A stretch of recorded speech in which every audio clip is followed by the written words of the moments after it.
So, Dr. Eva, I always like to start with this one question that I love to ask anybody in the medical profession. What was the moment that you realized there was something more than just traditional medicine?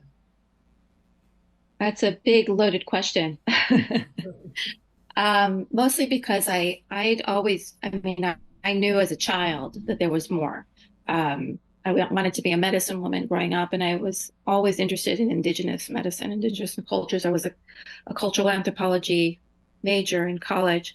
But because of the influence of my very academic and scientifically based family, I took the course of medicine, of straight out academic medicine. And my plan was to work in intensive care units and be a pulmonologist. And through a succession of events in my own life that led to my own suffering, which started out with a needle stick, with an HIV infested needle stick in my residency, where I was put on a slew of medications to prevent conversion to HIV, which made me deathly ill. But at the same time, a lot of distress. Obviously, it was 1996 when, there really was nothing you could do about HIV or AIDS. And, um, and at that time, I sort of just faced my shadow, faced my demons, and faced what was happening in medicine. I looked at what led me to have this incident, which was working in an ICU on an AIDS patient that our culture did not know how to let go, how to pass over, so that we had a problem in our culture and with dealing with death.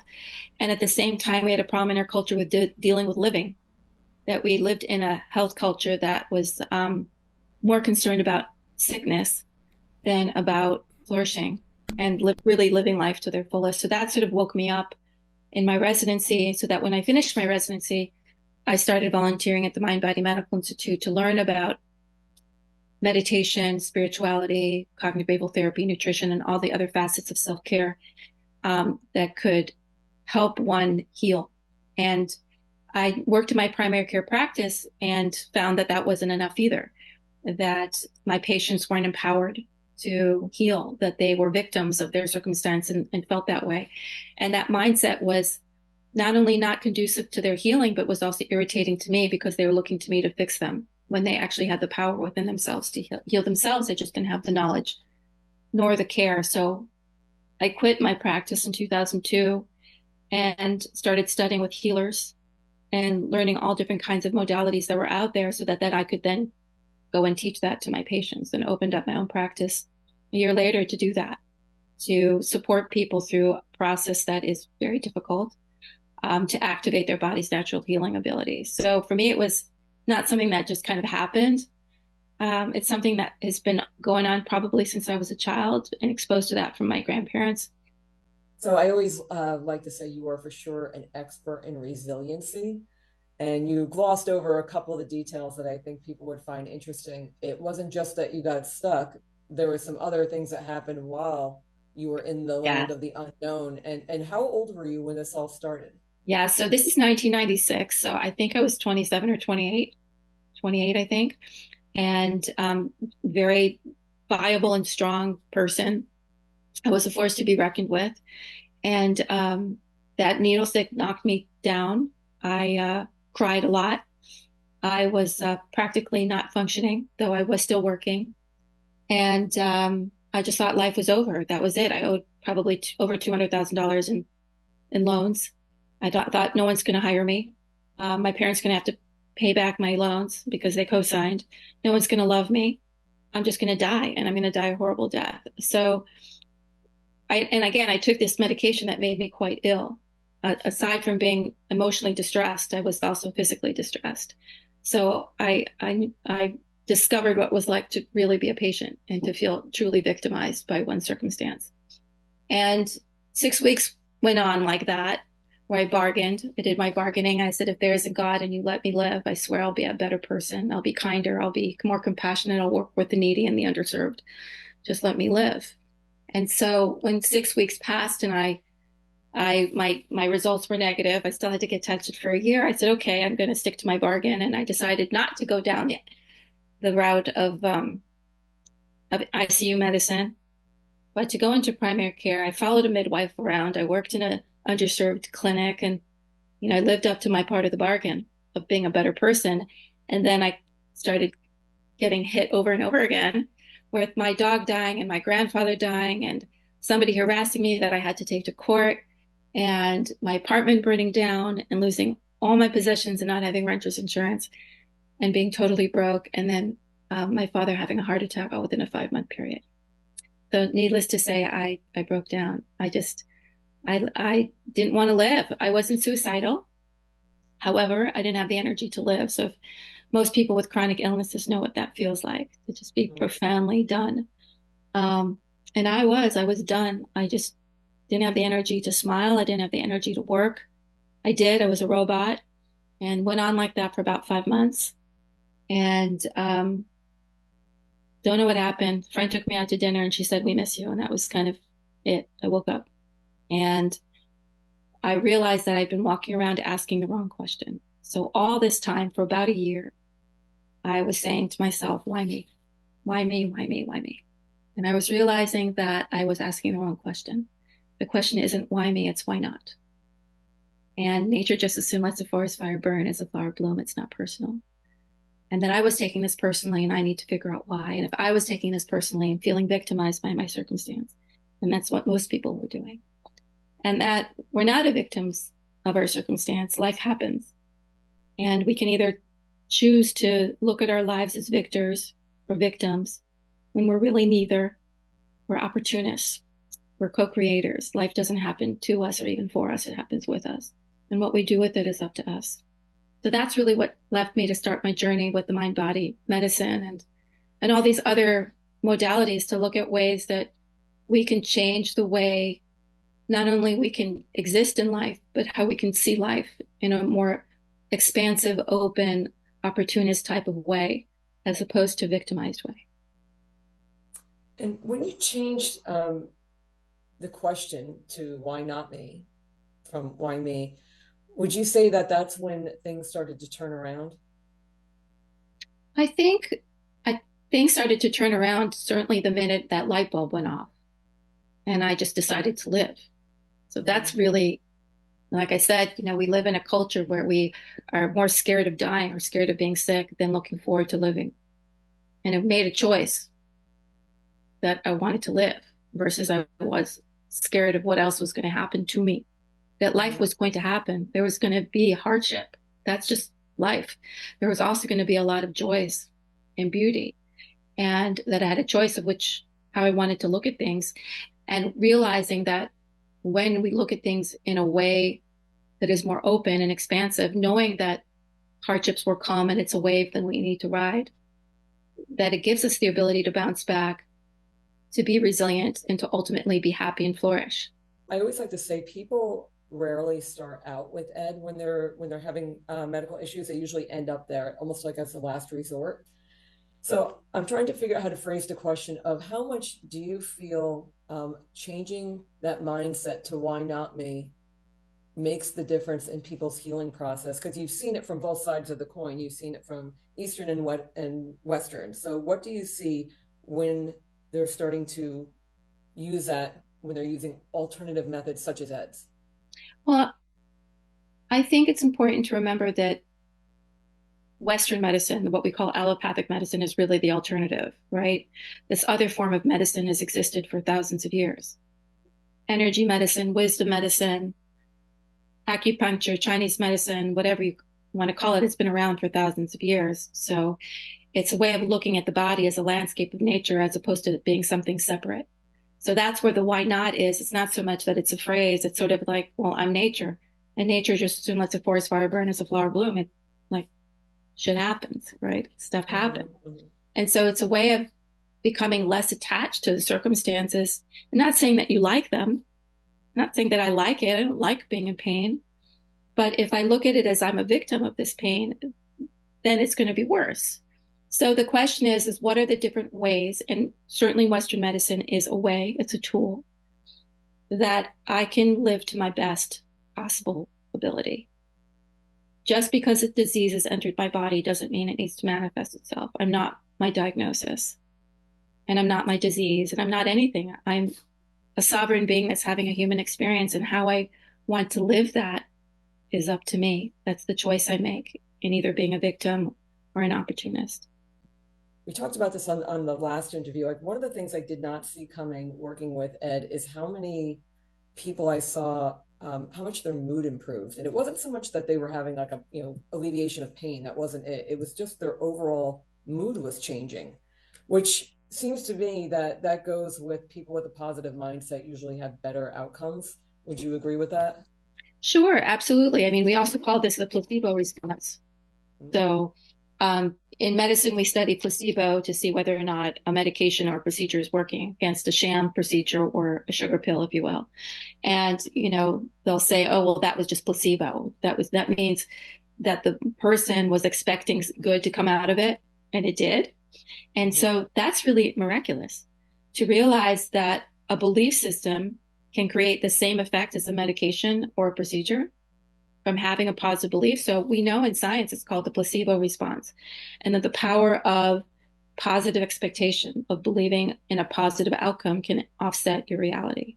So, absolutely, any modality, especially energy medicine, where we're working on invisible aspects of the body that we can't necessarily see or monitor, which we're having more technology that we can, is changing that nervous system regulation so that the system goes into what I call safety mode. And when the system is in safety mode, we have the release of dopamine and serotonin and all those feel good neurotransmitters that make us believe that all is well Mm-hmm. and put us in a positive mindset. So there is neuroscience that's happening when these different procedures or interventions are being done. So now, Ed, you've been understudy since 1995, so you've seen multiple cases. What have you seen in the last 34 years of how much more people are open to what you do as opposed to when you started? And while Ed is speaking, if anybody has any questions for Eva, you can go ahead and put that in the chat now, and we'll go through those at the end. Yeah, it's people are a lot more open now than they were even 5 years ago and before. I kept running up against roadblock after roadblock after roadblock, trying to introduce this out in the mainstream. For all the years there, like especially back with Dr. Levingood in the '90s and all, everybody was just totally blank on the idea of energy medicine. They just didn't even want to look at it.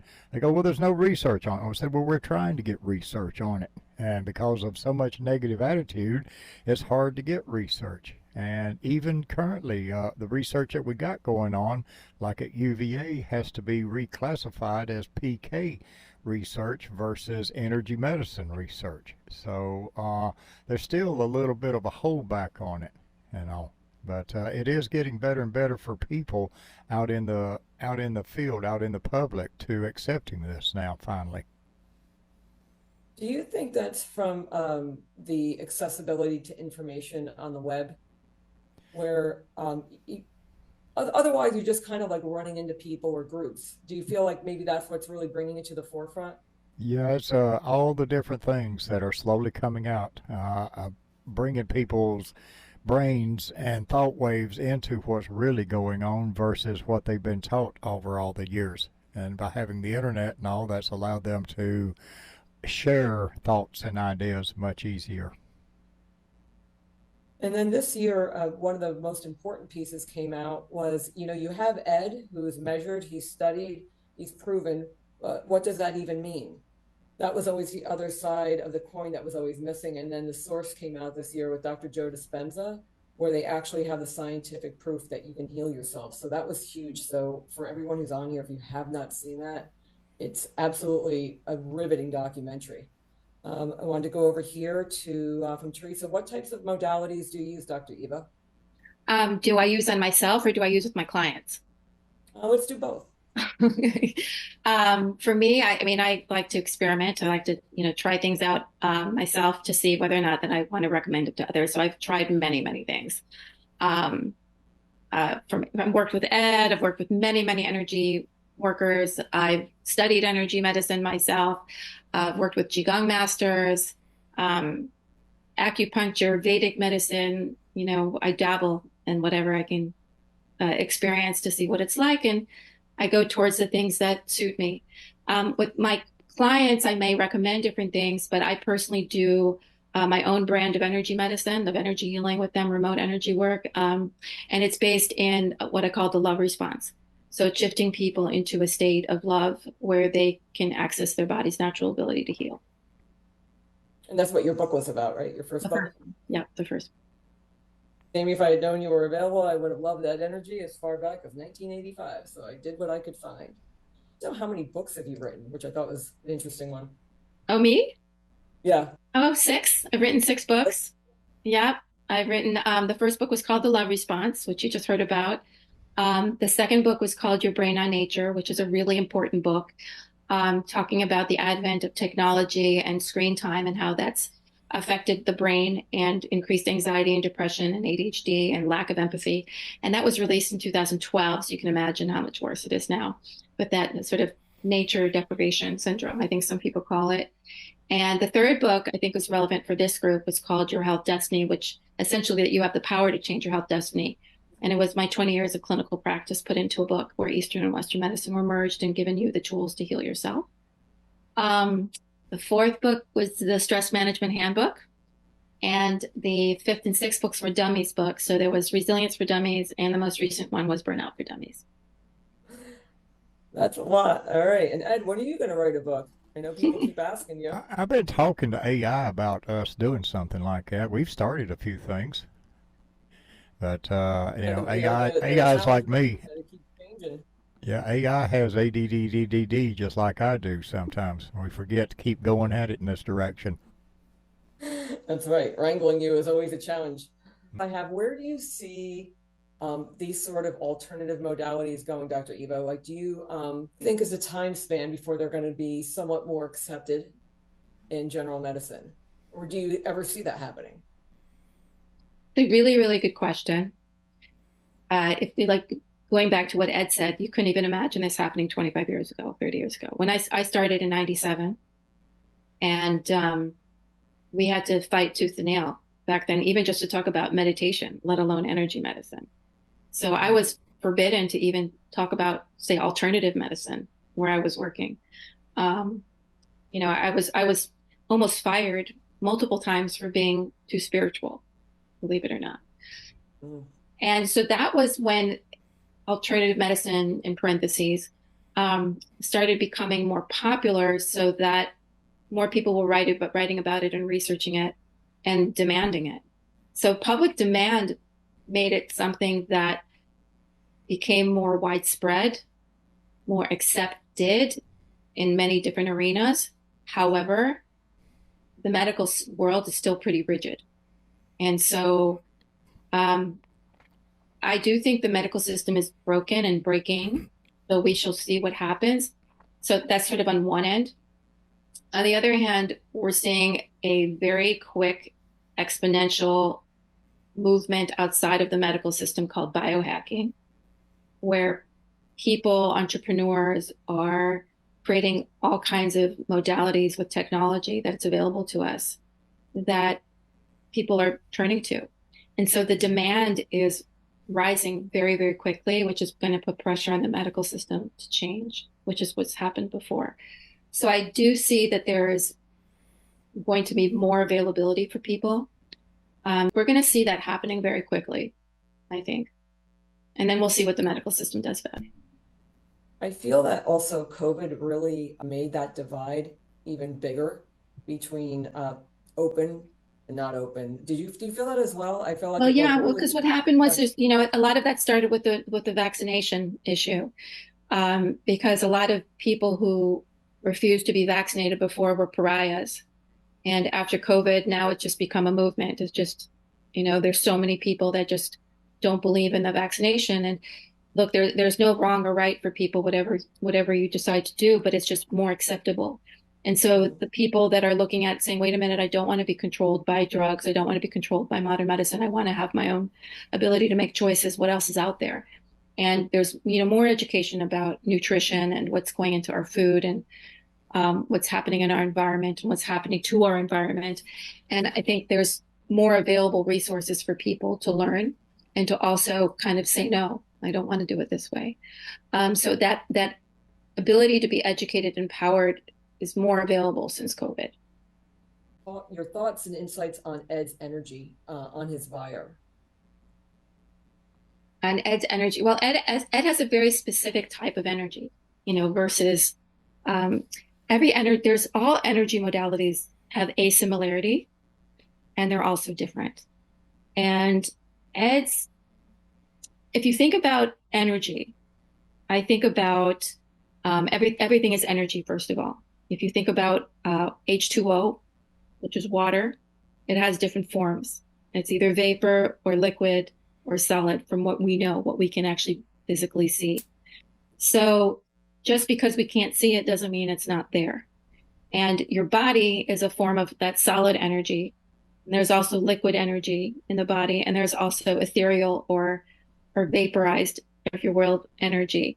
And so Ed's ability to connect with the electrical wiring, if you will, that energy field that is able to affect that subtle energy body that then affects the physical body, right? So if you imagine that you have a room where it's really, really hot, eventually you're going to start seeing vapor. You're going to see, sorry, the condensation, right? Mm. So before it was just gas and then it becomes condensation. So the ability to affect the environment and then how it shows up physically is really what energy medicine is doing. It's affecting the different pathways. And what Ed does is he's like an activator, right? So there's certain energy that's sort of more calming or integrating, whereas Ed's energy is actually activating the wisdom, the wisdom of the body to heal itself. So like let's say that those wise cells in the body are asleep and are forgotten. It's like when you forget how to exercise, you forget how to play the piano because you haven't played it in a really long time. But you learned at some point. So your cells have learned how to naturally heal and take care of the body and take care of your life, but they've forgotten, they've been dormant.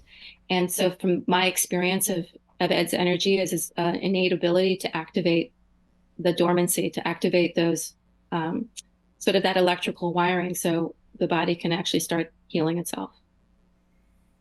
And Yeah, did you want light to them add up. in anything on that?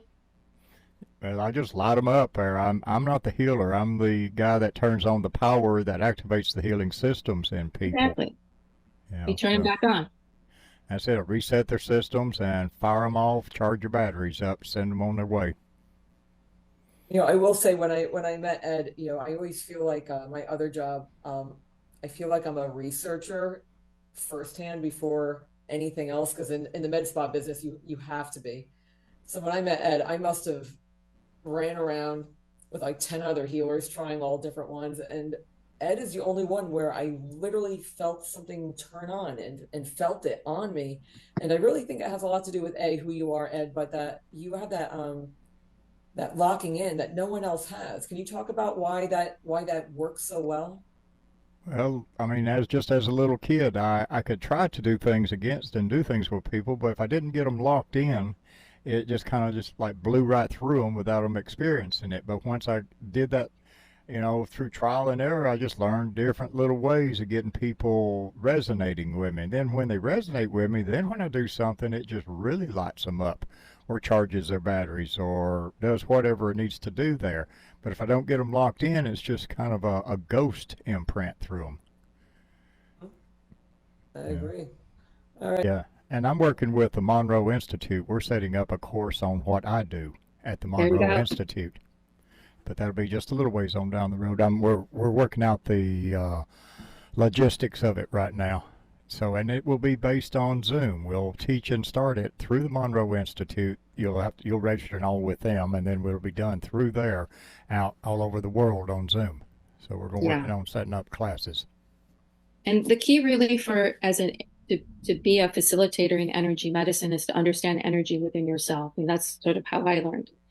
I started with the Qigong practice and learning about energy and Qi within my own self. And then I was able to learn how to then facilitate that process for others.